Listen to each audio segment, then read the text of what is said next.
so many pieces all back together now. What's your vision?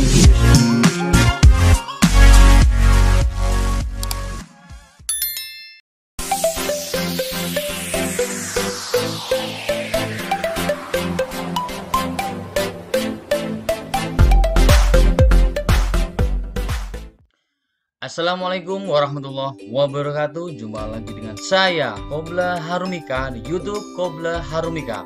Baik, pada kesempatan kali ini kita akan belajar teks percobaan bagi kelas 9 SMP ya. Apa itu teks laporan percobaan dan apa itu kebahasaannya, beda dengan teks lain, ciri-ciri dan tujuannya. Yuk kita simak video penjelasan berikut ini. Baik, pada kesempatan kali ini kita belajar, kalian harus dapat atau siswa dapat membedakan teks laporan dengan teks lain. Ya, yang pertama itu, jadi kalian dalam pembelajaran ini harus paham bedanya teks laporan dengan teks yang lain. Yang kedua, kalian harus bisa menjelaskan tujuan teks laporan percobaan. Jadi tujuan dibuatnya laporan percobaan itu untuk apa, harus tahu kalian ya. Yang ketiga, bisa mengidentifikasi unsur kebahasaan teks laporan percobaan ya. Unsur kebahasaannya kita harus paham apa-apa yang ada dalam teks laporan percobaan. Agar lebih jelas, yuk kita simak penjelasan berikut ini. Baik, membedakan teks laporan dengan teks lain. Ya, kita harus bisa membedakan teks laporan dengan teks lain. Di sini ada penjelasan apa itu teks deskripsi. Ingat, teks deskripsi itu apa? Teks yang berisi gambaran suatu objek, ya kan? Suatu tempat atau peristiwa. Nah, jadi deskripsi itu menggambarkan, seolah-olah kalian itu bisa menggambarkan objek yang kalian lihat, tempat yang kalian lihat, atau peristiwa yang kalian lihat atau saksikan. Objek di situ ada apa saja, bentuknya bagaimana, warnanya, letaknya, tempat, peristiwa. Itu namanya deskripsi. Nanti akan Pak Qobla berikan contohnya ya biar lebih jelas. Baik, yang kedua adalah teks eksplanasi. Ini sudah kalian terima di kelas 8. Apa itu eksplanasi? Kumpulan teks yang berisi penjelasan lengkap ya mengenai topik yang berhubungan dengan fenomena tertentu, peristiwa yang aktual ya. Fenomena ini berhubungan dengan alam, sosial ya. Alam contohnya apa? Terjadi banjir, gempa bumi, kehidupan masyarakat, yang fenomena-fenomena eksplanasi. Intinya eksplanasi itu menjelaskan peristiwa, mengapa dan bagaimana prosesnya, yaitu eksplanasi. Ini sudah kalian terima di kelas 8. Bisa dibuka lagi ya materinya. Nanti akan Pak Qobla jelaskan dengan contoh ya. Eksposisi. Nah, ini apa itu eksposisi? Teks yang mengandung sejumlah pengetahuan dan informasi secara singkat, padat, akurat dan mudah dipahami. Jadi kalau eksposisi ini berupa apa? Informasi untuk menambahkan pengetahuan, menambah pengetahuan ya. Nah, di sini ada melalui rangkaian argumen dari penulis. Ini juga kalian sudah temukan pada kelas 8 ya. Nanti kita simak penjelasan yang lebih jelas ya. Baik, berikutnya ada juga namanya teks prosedur. Prosedur itu kata lainnya adalah apa? Langkah-langkah atau cara. Jadi prosedur adalah teks yang berisi langkah atau tahapan. Tahu ya, langkah 1, langkah 2, tahapan 1, 2. Atau cara membuat atau mengerjakan sesuatu. Cara membuat mie instan, 1 apa, 2 apa, 3 apa. Itu namanya prosedur. Prosedur kerja ini 1 apa, 2 apa. Bisa dipahami ya, punya gambaran. Oke, baik, kita lanjutkan ke teks laporan itu sendiri. Nah, teks yang berisi laporan hasil pengamatan atau penelitian yang telah dilakukan. Jadi laporan itu pengamatan yang sudah dilakukan dan bertujuan untuk memberikan informasi kepada pembaca. Jadi laporan itu memberi informasi kepada pembaca. Prosedur juga memberikan informasi, tapi di situ hanya seputar langkah-langkah kerja saja, tidak ada kesimpulan. Ya, prosedur saja, langkah-langkah ini 1, 2, 3. Eksposisi itu menceritakan peristiwa, informasi. Eksplanasi itu tadi sebab akibat, ada prosesnya. Tapi kalau laporan ini itu memberikan informasi kepada pembaca, hal yang diamati dan diteliti. Ya, kalau lainnya tidak melalui proses pengamatan dan penelitian. Agar lebih jelas, kita simak penjelasan berikutnya ya. Baik, nah ini kita bahas contohnya, langsung ada contohnya biar kalian paham ya. Di sini ada judul namanya Blackie ya. Ini namanya penggambaran ya, penggambaran sosok hewan Blackie ya. Aku mempunyai kucing bernama Blackie ya, namanya Blackie, warna hitam, berarti ada warnanya. Mata sangat putih, ekor panjang dan bulu yang halus. Blackie sering bermain bola, suka memakan ikan dan nasi. Blackie selalu menjaga kebersihan dengan pipis di tempat yang sudah disediakan. Ini namanya deskripsi kucing ya. Kucing ini dideskripsikan. Jadi seolah-olah kalian itu bisa melihat kucing itu betulan. Ini kan memang Pak Guru berikan gambar. Tapi kalau kalian diberikan deskripsi seperti ini, kalian kan bisa menerawang, melihat, merasakan sesungguhnya nyata bahwa Blackie itu ini warnanya hitam. Jadi kalau kalian misalnya ke rumah temanmu, kamu diberikan deskripsi semacam ini, tiba-tiba di situ ada kucing, ada 2 kucing sesuai dengan petunjuk ini, pasti kamu akan bisa mana yang merupakan Blackie. Berarti kalian langsung ini. Kalau itu benar berarti kalian bisa merasakan, menggambarkan meskipun belum pernah ketemu. Bisa dipahami jalur. Jadi deskripsi itu bisa deskripsi objek, tempat, peristiwa. Jadi dideskripsikan bentuknya, warnanya, letaknya. Itu namanya tag deskripsi. Sampai di sini sudah jelas. Di deskripsi itu penggambaran.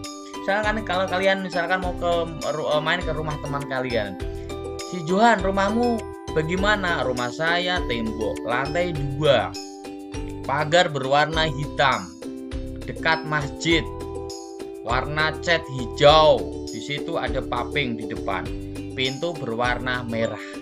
Nah, itu namanya deskripsi. Saya rasa sudah jelas ya. Baik, kita lanjutkan. Berikutnya adalah teks eksplanasi ya. Contohnya ini sudah kalian terima di kelas 8. Eksplanasi itu teks yang berisi tentang proses mengapa dan bagaimana. Berarti dalam eksplanasi itu ada pernyataan umum. Itu pernyataan umum seperti ini. Gempa bumi adalah, banjir adalah, itu pernyataan umum. Kemudian mengapa dan bagaimana itu prosesnya. Nah, prosesnya dijelaskan. Gempa bumi itu terjadinya awalnya bagaimana? Prosesnya bagaimana? Mengapa? Nah, itu namanya eksplanasi. Kemudian yang terakhir ada interpretasi. Ini tidak saya berikan contoh interpretasi atau penafsiran kesimpulan secara umum oleh penulis. Jadi kalau eksplanasi pasti ada namanya proses-proses. Ya, ingat kalau ada proses-proses terjadinya itu adalah apa? Ya, betul, eksplanasi. Itu kata kunci adalah mengapa dan bagaimana, proses-proses dan keadaan. Baik, kita lanjutkan. Nah, berikutnya adalah teks eksposisi. Kalau eksposisi ini adalah menjelaskan suatu peristiwa. Di situ kalian sudah pernah mempelajari di kelas 8. Adanya namanya tesis adalah pernyataan umum. Masalah. Nah, ya kan? Masalah. Jadi apa nih? Sampah yang dipandang sebagai barang yang tidak berguna bisa dijadikan sumber. Jadi masalahnya apa? Sampah. Kemudian di situ adalah rangkaian argumen, itu solusi dari sampah. Apa? Solusi dari tesis. Ya kan? Ada fakta-fakta di sini. Jadi ada fakta-fakta agar apa? Orang lain itu apa? Yakin tentang tesis kamu. Jadi eksposisi itu memaparkan penjelasan agar orang itu meyakini kebenaran dari tesis. Ini sampah merupakan sumber daya yang dapat diolah menjadi barang bernilai ekonomi. Jadi si pembaca itu digiring ke sini. Nah, di rangkaian argumentasi ini tuh ada data-data sehingga orang meyakini kebenaran tesis, itu menggiring opini ya. Ada penegasan ulang. Nah, gitu ya. Baik, kita lanjutkan ke prosedur. Ada langkah-langkah kerja. Nah, di sini jelas cara memasak nasi. Satu. Nah, ini maaf, ini bahan ya, bahan nasi goreng. Nah, ada bahannya. Kemudian di sini ada cara memasak. Nah, ini namanya prosedur. Haluskan bawang putih, cabai rawit, dan tumis dengan irisan bawang merah dan telur hingga wangi. Nah, ini namanya apa? Teks prosedur. Jadi teks prosedur itu ada langkah-langkah kerja, cara-cara kerja. Ada 1, 2, 3 dan seterusnya. Itu pasti karena contoh teks prosedur. Di contoh teks prosedur tidak ada kesimpulan. Ya, tidak ada hasil ya. Jadi hanya menyampaikan cara-caranya saja. Itu namanya teks prosedur, tidak ada kesimpulan ya. Baik, kita lanjutkan. Sekarang apa itu teks laporan? Kalian sudah tahu, contoh tadi ada deskripsi ya, ada eksposisi, eksplanasi, kemudian prosedur. Sekarang ada namanya teks laporan. Nah, ya, bedanya apa? Bersifat informatif dan komunikatif, tidak menyimpang, menarik, berisi data-data yang jelas dan menggunakan bahasa ilmiah. Ini kan, ini yang paling penting adalah ini ada bahasa ilmiah, bahasa baku. Nah, laporan ini banyak jenisnya, tapi kita nanti fokus ke laporan percobaan. Tapi kita harus tahu apa itu teks laporan. Ini contohnya ya, melaporkan. Bulan adalah satelit alami planet bumi. Iya, ini bulan selalu bergerak memutari porosnya. Setiap yang diamati, pengamatan itu diceritakan berdasarkan fakta atau data-data yang jelas. Karena ini objektif, tidak subjektif. Di bulan tidak ditemukan air.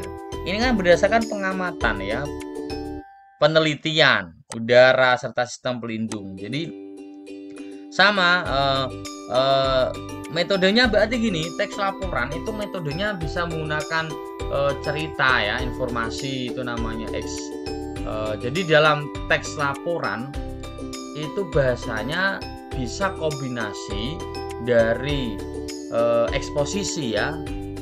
Maaf, bukan eksposisi. Kalau eksposisi kan memang, lagi kalau eksposisi itu tesis atau pernyataan seorang yang dianggap benar melalui data-data atau fakta-fakta.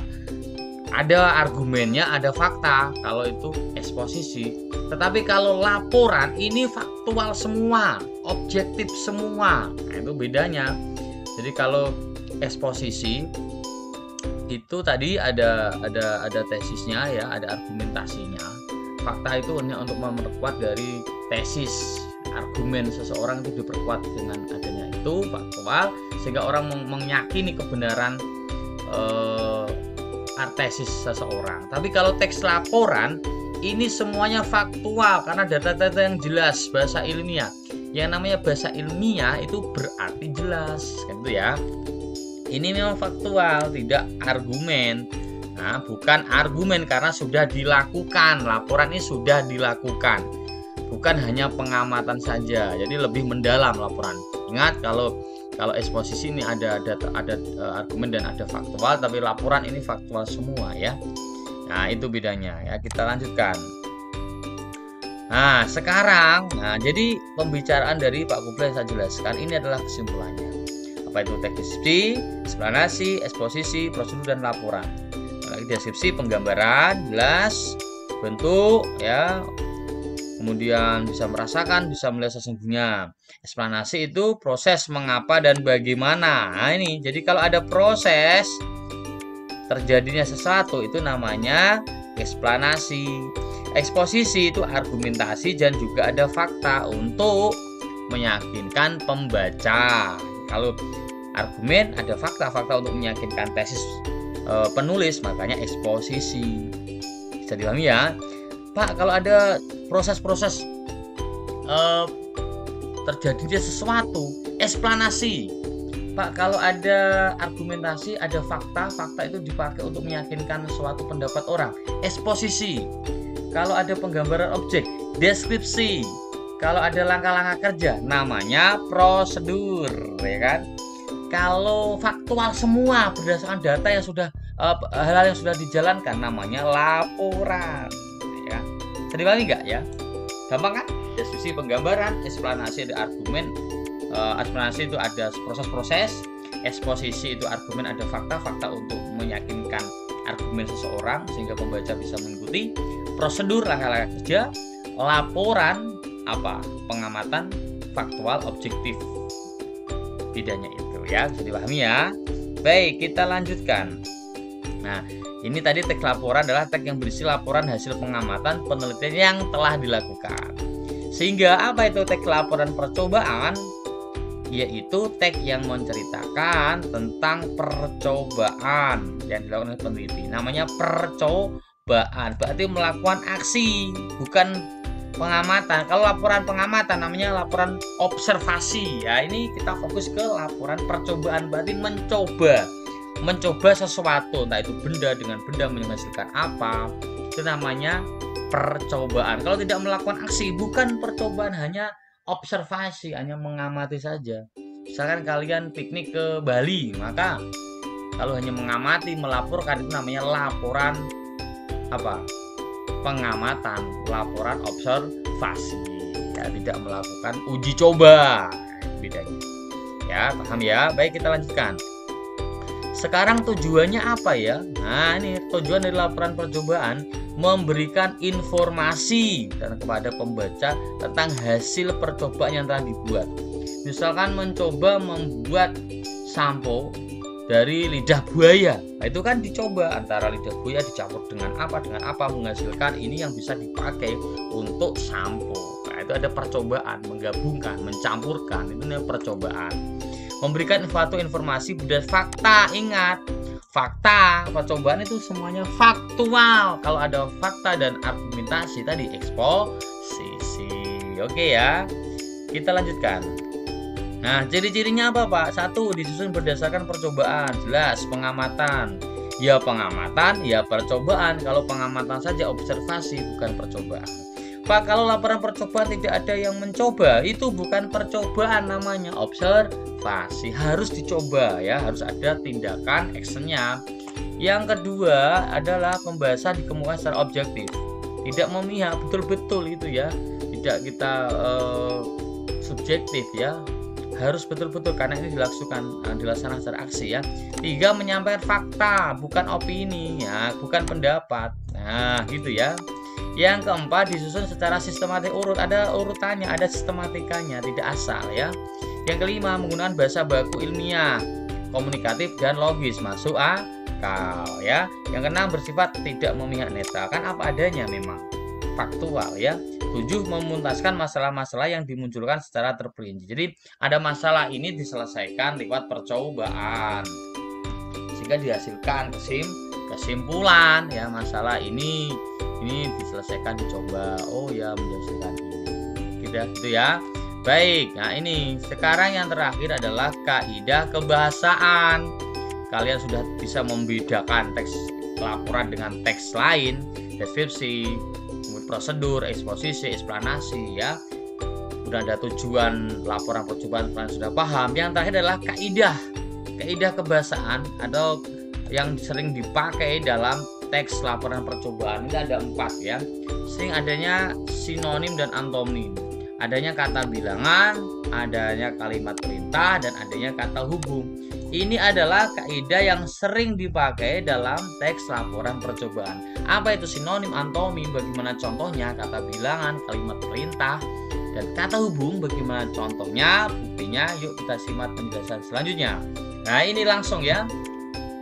Ini saya berikan ini menggunakan kata sinonim dan antonim ya. Sinonim itu persamaan makna kata, antonim lawan makna kata ya kan. Kata bilangan itu nanti harus ada jumlah bahan, campurkan setengah kilo tepung, nah itu namanya kata bilangan. Menggunakan kalimat perintah sebaiknya hindari, campurkan. Ini di langkah-langkah ada ya. Kata hubung dan tetapi, apabila, dan seterusnya. Nah, ini contohnya konkretnya seperti ini. Sinonim ya, persamaan makna kata. Pilihlah batang tanaman bunga kertas yang sudah dewasa atau tua. Nah, ini jambu air adalah contoh tumbuhan dikotil. Nah, dikotil ini sama dengan biji berkeping dua. Nah, dalam teks laporan percobaan biasanya ada kata-kata sinonim ya. Antonim lawan makna kata ya. Contohnya ini. Ada pertumbuhan suatu tanaman dapat diamati secara kuantitatif, sedangkan perkembangan suatu tanaman diamati secara kualitatif. Nah, ini kuantitatif jumlah, kualitatif kualitas. Ya, ini perlawanan makna kata atau antonim. Kemudian di sini yang kedua, potonglah batang tanaman yang digunakan. Ini kan potonglah, ini nanti kalimat perintah ya. Tanaman yang digunakan untuk stek dengan jarak 0,5 cm di atas mata tunas paling bawah. Ini bawah dan atas dan bawah, ini namanya antonim lawan makna ya. Jelas ya contohnya sinonim dan antonim dalam penggunaan teks laporan percobaan. Yang kedua, kata bilangan konkretnya ini ada angka-angka 9, ketiga, keempat, selembar, sekodi, selusin dan sebagainya. Campurkan 1 kilo. Ada angka-angka di situ, namanya kata bilangan. Yang ketiga adalah kalimat perintah. Dalam teks laporan percobaan nanti ada langkah kerja. Langkah-langkah kerja itu prosedur betul, tetapi dalam teks laporan percobaan ini teks prosedur, tapi di situ nanti ada kesimpulan ya. Ada kesimpulannya. Kalau prosedur tidak ada kesimpulan. Contoh ya, kalimat perintah: siapkanlah, aduklah, tambahkan, tuangkan, campurkan. Nah, ini namanya kalimat perintah dan ini ada di langkah dalam laporan percobaan. Gitu ya. Bedanya prosedur ada langkah-langkah tapi tidak ada kesimpulan. Kalau laporan percobaan ada hasilnya ya. Kalau dalam prosedur tidak ada. Baik ya, kebahasaan yang terakhir. Maaf, ini yang pertama tadi kebahasaannya sinonim antonim ya. Kata bilangan, kalimat perintah, dan kata hubung. Nah, yang terakhir adalah kata hubung. Nah, kata hubung ini ada kata tetapi, apabila, saat, jika, sehingga, meskipun dan lainnya. Nah, kata hubung ini ya, kata hubung ini sering ada, banyak sekali, tergantung nanti konteks dalam langkah-langkah atau di bagian-bagian tujuan, di bagian simpulan dan sebagainya. Untuk contoh teks laporan percobaan akan kita simak di video berikutnya ya. Gitu ya. Kalau punya, mohon maaf, jika ada pertanyaan bisa ditanyakan di kolom komentar. Terima kasih dan assalamualaikum warahmatullahi wabarakatuh.